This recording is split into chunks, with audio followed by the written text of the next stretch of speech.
আসসালামু আলাইকুম। এখন ঢুকে যাচ্ছি ঘাসের রাজ্যে। তো ঘাসের রাজ্যই বলা চলে, শুধু ঘাস আর ঘাস। তো এটা দেখতে পাচ্ছেন যে এখানে এটা আজানা হাইব্রিড ঘাস, এর পাশাপাশি জার্মান মিক্স আছে। তো জার্মান ঘাসগুলো প্রচুর পরিমাণে হয়েছে। সামনে যতই যাচ্ছি শুধু ঘাস আর ঘাস, ব্যাপক ফলন। তো এই আজানা আর জার্মান ঘাস মিক্সড দুটা পানিতে হয় মোটামুটি।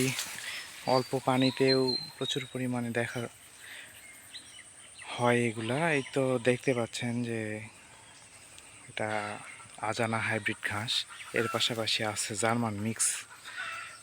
জার্মান ঘাসগুলো দেখতে খুব সুন্দর এবং প্রচুর পরিমাণে হয়। সামনে আমি যতই যাব শুধু ঘাস আর ঘাস, পুরাটাই ঘাস। তো এত ঘাস কি গরুকে খাওয়ানো যায় নাকি?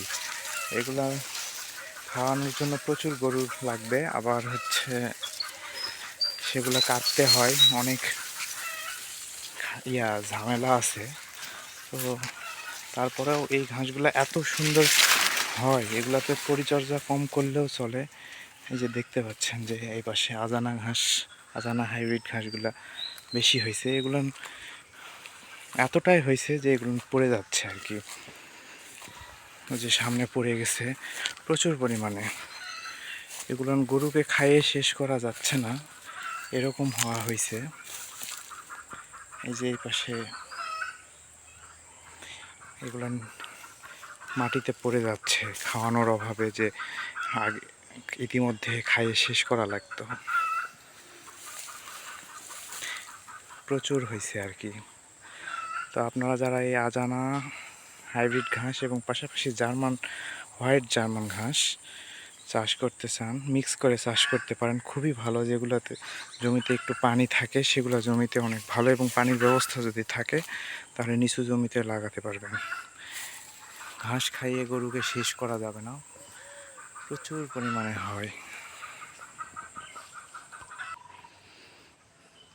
এগুলা হচ্ছে জার্মান আছে, তার সঙ্গে আজানাও আছে। কয়টা ঘাস গরু খাবে?